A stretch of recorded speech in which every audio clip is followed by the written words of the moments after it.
Welcome back to another episode of Adelle TV. Today I'm taking you to a place that I was last at 4 years ago in the heart of Kibera. I want to introduce you to SHOFCO. It was founded by Kennedy Adelle. He's done amazing work because it's not just a Kibera school for girls that sees and seeks to get many more girls in the community have access to education, but there's also a water kiosk, meaning the community can get clean, affordable water. There's a clinic, there's libraries, and there's also a gender-based violence recovery desk. So you can report cases and you get an entire team that's going to walk with you throughout the process of you trying to seek justice. I think that's an incredible story. It's an incredible place to see, and I'm really excited to be able to show you SHOFCO on Adelle TV.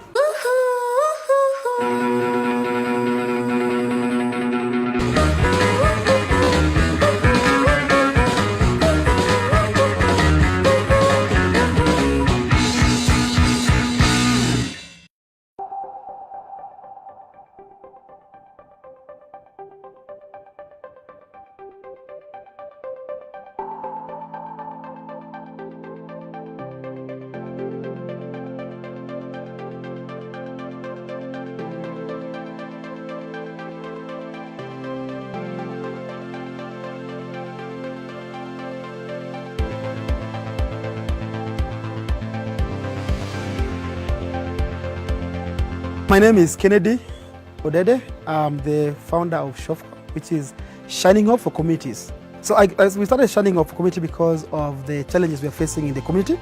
So it's really it's more like a sort of story, growing up in this kind of it was a tough place, and we saw a lot of women abuse, and lack of opportunities. And we also felt hopelessness, As you can see the word shining hope, okay? So the idea was, how can we come together to change our own life without waiting for anybody to transform us, And if we start something powerful, it can really bring some impact in our lives.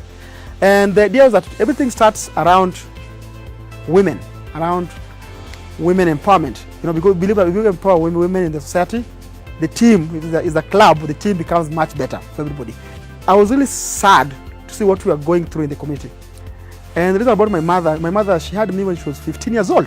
So that's how kind of idea of women thing starts from. And I see how much she was struggling with us, And people were like telling me, Kennedy, you are crazy, you can't start an organization.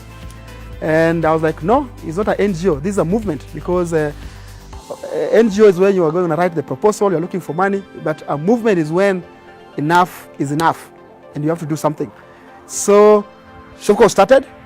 And so right now we have a school for girls. And to be honest with you, it was not easy to start that school because some people were not happy with it. Why not boys? Of course, I also love boys. So for me to succeed was that I had to include men as part of it. So I went to the men leaders in the community and I told them, like, listen, we're going to start a school, but around the school we're going to have services that the school will provide, which in some ways to believe that when you educate a woman, you empower the entire community. So how do you do that practically? So we have a school of women, and around the school we have clinic, we have clean water, we have libraries, and really that really works well. That really supports even the men. So right now we have a school, and around the school we have these services. So that's how we started it, and it has grown. Like 4 years ago we were only having almost less than 150 students. Now we have 320.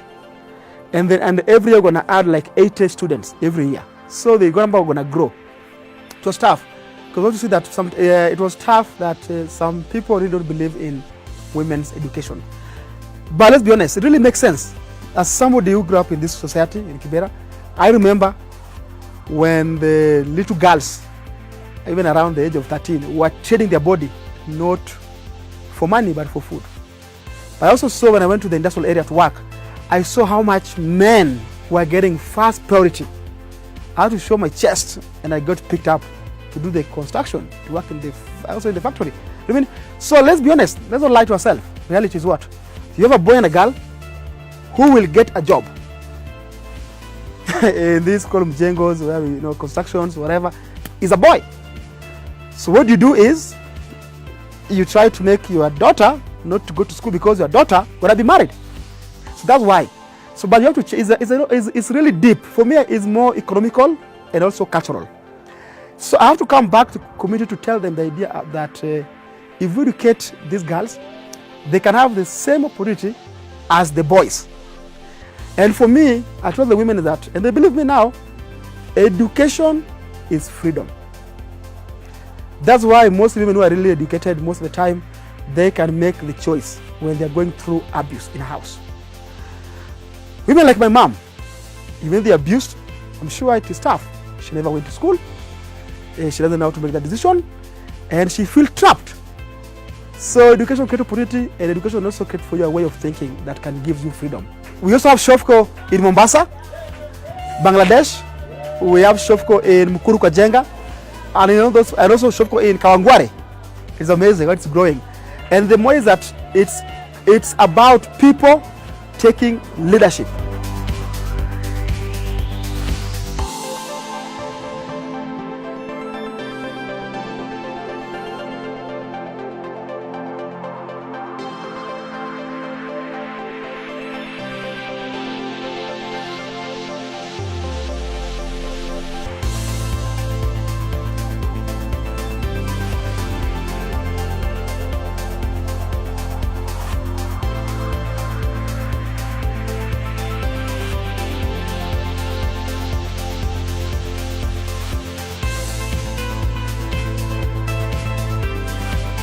So one thing that I really remember from my mother, she used to tell me this, like when you see a snake, you don't have to look for a spear. Whatever you have in your hand, you can use to kick the snake. And I see that as for the young people, when we get really so much scared of a problem is so huge. And then also what I learned is that you don't have to be rich or poor to have an impact. I mean, everyone can have an impact. And the future of any country or any nation is the young people. So we have to be engaged and we have to find our call. Everyone has something they can do that you love to do, that you feel like it's your call. You can't do everything. I mean, so I tell everyone, any young person in Africa, that we stop complaining. Complaining will not help us. It's time for action. And even a bigger dam was filled by drops of water. So don't be worried that it's too huge. If I could think about my life as coming from a poor family, Kennedy, the son of who, just from a slum, a street boy, I could never achieve what we have achieved today. But I knew everything is step by step. I'd rather fail than not try. I think we're always scared of trying because of failing. And that's my message to the youth. We really need to start being people of action. If we don't do that, we are all doomed. So I hope you've enjoyed getting to know more about what Kennedy and his team are doing here at SHOFCO. There's so much that is happening here at the Kibera School of Girls just to motivate people to start educating the girl child. They also have the clinic, which is amazing. The community can access it. They have the water kiosk, clean, affordable water for everybody around this area. They also have the gender-based violence office where you can report any cases. And on top of that, they also have the library. So it's amazing how much you can do with even just a little that you have. And I hope that has also challenged you to look around you and just figure out what's not working in my community, in my hood, in my county, and start thinking of solutions so that, as Kennedy says, we're not just sitting down and complaining, but we're also part of the solution making. Make sure you subscribe to Adelle TV. That's on adelleonyango.com or on Facebook, Adelle Onyango, because next Tuesday, there'll be another episode for you to enjoy.